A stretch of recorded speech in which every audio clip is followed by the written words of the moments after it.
Welcome to Meeple Mentor. I'm Jared, and we are about to play Teotihuacan, City of Gods. Let's take a look. I'll show you how. Feel free to pause the video as needed to follow along with your copy of the game. Make sure to like and subscribe below the video. It helps a lot.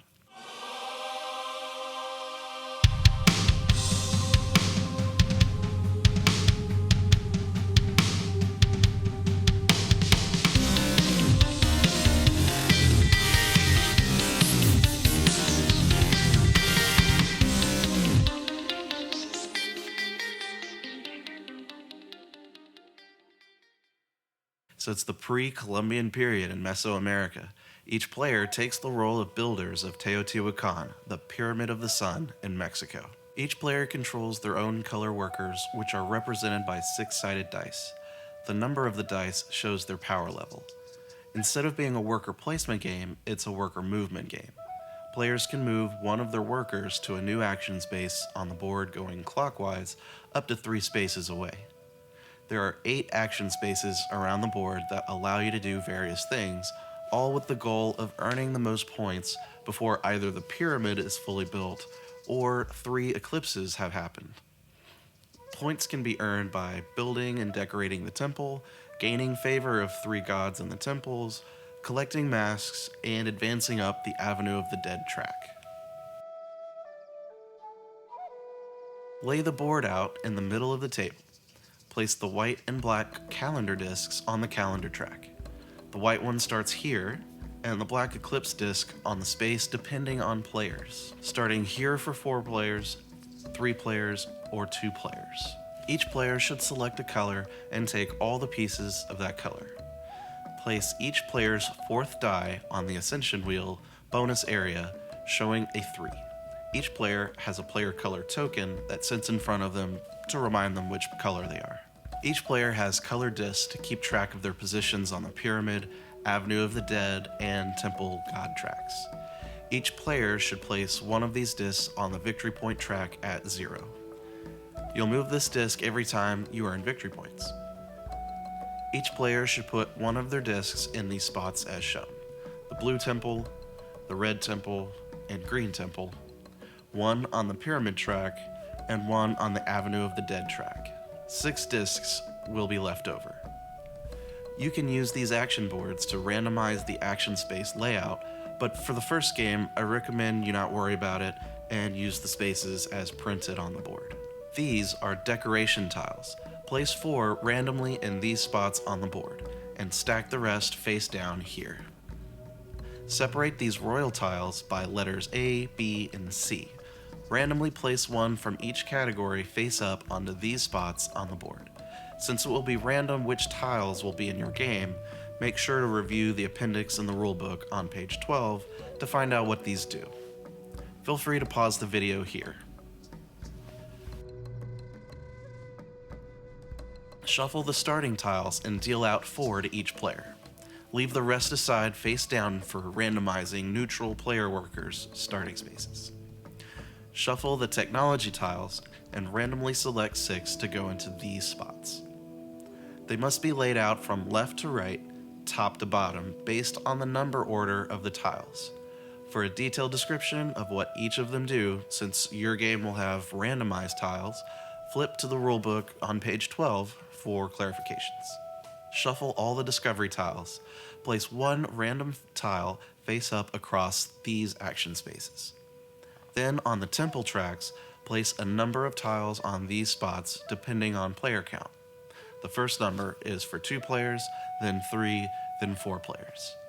Do the same for the Avenue of the Dead track. Randomly select 3 temple bonus tiles to place at each of the 3 temples' top step. Reference the rulebook on page 13 to find out how each of those score at the end of the game. Place the white wooden buildings on these spaces here, leaving the leftmost space uncovered.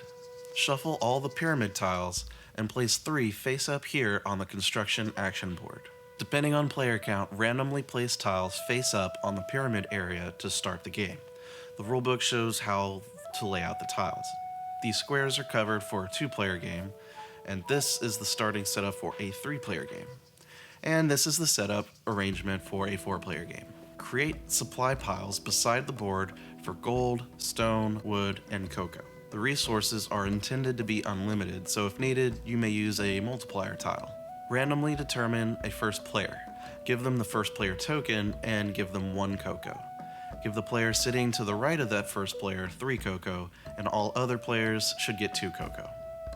Normal play goes clockwise from this starting player. You may hand out player order number tokens for reminders. From the 4 dealt out starting tiles, each player can choose to keep 2 to determine their starting resources and starting locations. Discard the other 2. Each player gains all the listed benefits on those tiles. Make sure to reference the rulebook on page 13 for a full description of all these starting tiles. Power-up icons can increase the starting power of 1 or more worker dice. By default, all players start with power level 1 dice. Colored temple icons allow the player to immediately move up the corresponding temple track and gain the bonus shown. If your starting tile shows a technology tile, you may place for free 1 of your unused discs onto the first technology tile with the lowest reference number. You don't have to pay gold for this placement. You may immediately also gain 1 advance on the corresponding temple track, gaining its rewards as well. If you choose 2 starting tiles, both showing a technology advancement, you still only get 1, so the second is forfeited. If the starting tile shows a discovery icon on it, they may draw 1 random tile for each icon, and you may draw them before deciding to keep that as your starting tile. The discovery tile must be paid for, however, with the cost shown in the corner. It's important to keep all collected discovery tiles during the game, as sometimes there are in-game scoring conditions for the number of collected tiles. If you've collected a mask, always keep that face up to score points at each eclipse. If you're not sure what the reward of the tile is, reference the rulebook on page 12 to find out more details. Lastly, each player places their dice on the action spaces on the main board. All the dice should show a 1 as the value by default. This represents its power or strength. A worker dice can be powered 1 to 5. Each player must place them on the indicated starting spaces that their starting tiles show. No 2 dice of the same player can start on the same action space. There are 8 numbered action spaces on the board. In 2 and 3 player games, unchosen colored dice must be placed on the board as neutral workers. Take 2 random starting tiles to determine starting locations for 3 dice of 1 unused color. Repeat again if playing a 2-player game to place the 4th color out. You'll need to move each neutral color's dice at each eclipse as well, drawing new starting tiles to determine the new action boards for each. These are the 3 temple tracks players can move up. Each time they gain a temple bonus, they can move their color disc 1 space up and gain the rewards printed. The blue temple track usually gives the player a resource of their choice: wood, stone, or gold. The red temple track generally gives victory points, and the green track gives cocoa. If moving your disc onto a discovery tile space of that track, you may choose to take any of the available tiles in the stack and gain its reward, as long as you pay for any costs shown. These tiles set up at the top of each temple track are the penultimate steps and score only at the end of the game, but for all players who have reached this space with their disc. Only the first player to advance to the space above these tiles may claim the victory points. Each player takes a turn, starting with the first player and going clockwise. They will either unlock their worker dice or they may take a normal turn. I'll go into that more in a second. If the player's taking a normal turn, they select one of their available worker dice to move clockwise up to 3 action spaces, stop, and take an action. A round ends when all players have had a turn. After the last player has taken their turn, move the calendar disc 1 space closer to the eclipse, unless it's already on the same space as the eclipse disc. If the calendar and eclipse discs share a space, play 1 more round, then trigger an eclipse. During an eclipse, special scoring occurs, and I'll go into more detail later. The game will end after 3 eclipses, or if the pyramid has been fully built. As I said, players may choose to take the turn to unlock all their workers from worship spaces on the board. They look like this. with a key image. Doing this is free, but their turn is immediately over. Players are usually taking a normal turn, which follows this format.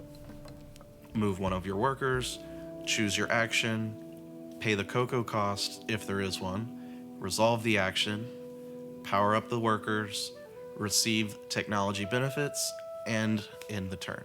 When you move a worker, you choose one of your unlocked dice to move up to 3 action board spaces clockwise around the board and take an action there. If they have the cocoa and want to spend it, they may spend 3 cocoa to unlock their workers before taking a normal turn. The worker dice occupy either the locked worship space or the general area. Only workers in the general area may be moved. There's no limit to the number of worker dice that can occupy an action board space in the general area. There are usually 3 options when moving a dice to a new action board: collecting cocoa, worship, or perform the main action.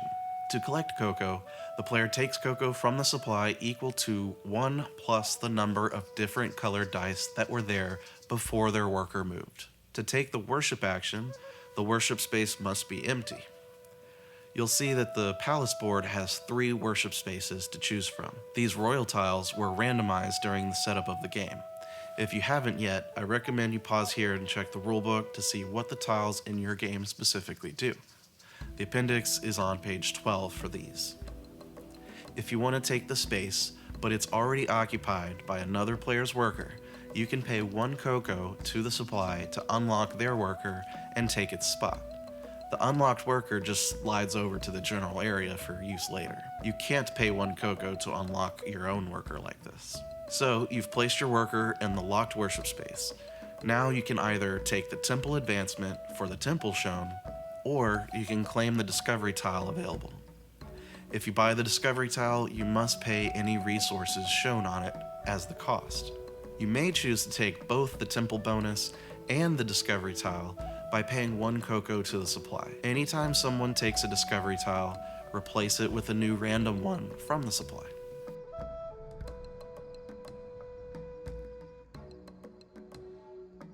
The other option when moving a worker to a new board is to take the main action. Only one of the action boards does not have a main action, the palace. It's only worship spaces. When you move your worker to an action space to take the main action, you must first pay 1 cocoa for each color already present there. So, if these dice were here, and I moved my worker here to take the main action, I would pay 3 cocoa. After taking the main action with 1 worker, power up one of your workers in that space. 1 power-up bonus allows the die to gain 1 more value, so 2 to 3, 3 to 4, and if you have 3 or 4 of your workers on the action spaces, you can power up twice. So this extra power can be used on the same worker die or different ones. Sometimes you may gain an extra benefit by having your disc on a technology tile. Earn that now and then end your turn. If you're the last player, remember to move the white disc 1 space closer to the black disc on the calendar track. Now let's take a look at all the main actions possible at each action board space. First are the 3 boards for collecting resources. Boards 2, 3, and 4 provide wood, stone, and gold, respectively. The chart on these work the same way across all 3. Count the number of your workers present in the general area of that space to determine which row to use. Then, use your lowest power level die to determine which column to reference. The cell you locate on that chart will determine the rewards you get. It could be resources, cocoa, and/or victory points. Just take the amount pictured. Here you'd get 1, 2, and 3 wood. Here's the icon reminding you to take a dice power-up bonus. Board 5 here is the Alchemy Board. The cost to place one of your discs on a technology tile is either going to be 1 or 2 gold. The cost is always shown in the top left corner of the tile. Having your disc on one of these tiles typically boosts your main actions. The numbers shown at the bottom indicate which action spaces this technology tile will impact. For example, this tile lets you gain an extra of that resource when taking the main action of the resource boards. For a detailed description of each technology tile, make sure you reference the rulebook on page 12. This may be a good time to pause the video and read what each one does in your game. If only one of your workers is present, you may only place your disc on one of the top 3 technology tiles. You can claim each one once. If only one of your workers is present, you may only place your disc on one of the top 3 technology tiles. You can claim each one once. Then bump up the power of that die. If your one worker die has a power level of 4 or 5, you could choose instead to claim one of the bottom row's technology tiles. If you do that, you would not get the power level bump. If you use 2 workers, you can claim one from the top or bottom row and get 1 power bump on one of your die. And if you have 3 or more, you would gain 2 power bumps. This icon on the right reminds you that 3 victory points are awarded to other players when someone places their disc on a tile that they're at. As an example, if red were already on this tile and I chose during my turn to place a disc on it, red would get 3 points immediately. If you place a disc on a tile in the left column, you immediately gain a blue temple track bump. Middle column gives a red temple bump, and the right column gives a green temple bump. Board 6 is the Noble's Action Board. After paying the cocoa needed for different colored dice already here, count how many of your workers are there. This will determine which row you can place a building. Just pay 2 wood to the supply and remove the building furthest left on the building track. Place the building on an empty space in the row according to how many workers you have there. Immediately score the printed victory points. By the way, if the row you're trying to build on is full, you place it on the row above it, and then if that one is full, you place it above that. Once the spots are all taken, no one can take this action anymore. After taking the action, you advance your disc up the Avenue of the Dead track. If you land on the Discovery tile space, you can choose one in the stack to take. Make sure to pay any cost shown on that tile. Then take a power bump for 1 worker in that space. If you have 3 or more of your color dice there, you get 2 power-up bonuses. Board 7 is decorations for the pyramid. Once you pay the required cocoa for each different colored dice, you may take the main action of the decorations board space. You must pay 3 gold to build a decoration. For each additional die of yours at this space, you may subtract 1 gold from this cost. Choose one of the 4 available decoration tiles and place it on an available empty spot in the pyramid. The arrow icon must point to the center of the pyramid. The decoration tile can only be placed in the very center 2 spaces in the middle of each side. It must be placed from the bottom to top of the pyramid, so the tile or tiles for the next level have to be placed before you put a decoration tile on it. Take a look at the chart in the rulebook on the valid placement spots. When you place the tile, check if the icons you're covering up match any on the tile. Gain 1 victory point for each match. If your decoration tile shows a red, green, or blue temple icon, and you match it to the same temple icon, you also gain a bump on that temple. The match underneath doesn't have to be in color. Then gain 3 victory points for laying a decoration tile, and an extra point for each match made. Then move up 1 space on the pyramid track. Lastly, power up one of your worker dice on this action board and draw a new decoration tile to refill the space you took from. If you have 3 or more of your dice there, you must do 2 power-ups. Board 8 is the Pyramid Construction Board. Once again, to take the main action here, you must first pay cocoa equal to the number of different colored dice already present. Then you can place new pyramid tiles up to the number of your dice on this action board, to a maximum of 3. The cost to pay depends on which elevation level that you build the tile on the pyramid. Here you can see the cost to pay for the first level, the second level, third level, and the very top level. There will only be 1 pyramid tile at the very top, and placing it will trigger the final eclipse, no matter how many have happened. Gain the amount of victory points shown when you build on these levels. The tile can be placed in any rotation. The first level shows you the empty outline spaces of where they may be placed. From the second level on, the tiles must be placed evenly over an intersection of 4 tiles like so. Just as with the decoration tiles, if you match any icon on the pyramid tile to the spots underneath, gain 1 bonus victory point for each match. If the pyramid tile shows a red, green, or blue temple icon, and you match it to the same temple icon, you also gain a bump on that temple. The match underneath doesn't have to be in color. For each tile you built on this turn, advance your disc on the pyramid track. It's recommended to resolve all points and temple bonuses as you build the tile, one at a time, for when you choose to build more than one. Lastly, power up one of your worker dice on this action board and draw new pyramid tiles to refill the spaces you took from. If you have 3 or more of your dice there, you must do 2 power-ups. If at any time you would power up one of your dice from 5 to 6, it ascends. First, move up your disc a space on the Avenue of the Dead. The thematic reason is your worker died and gets buried along the road.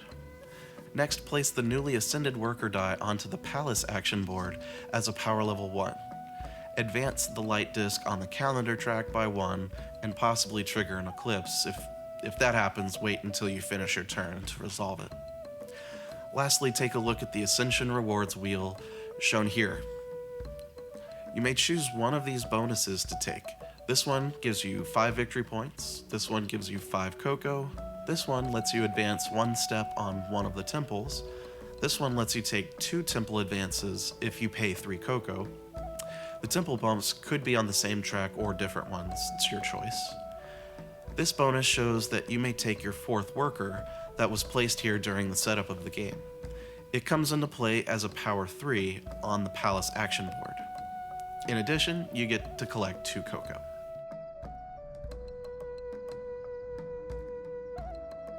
Let's look at what happens during an eclipse. If the white disc meets the black disc, first finish the current round so that everyone has had equal turns. Then play 1 more full round. Then proceed to these steps to complete the eclipse phase. The board shows you above the building row what should happen during an eclipse. First, every player must pay cocoa to feed their workers. Workers of power 1, 2, or 3 cost 1 cocoa each. Workers of power 4 or 5 cost 2 cocoa to feed. For every cocoa not paid, the player loses 3 victory points. The players may choose to keep their cocoa instead of feeding them, but will lose those victory points. You can't go below 0 points.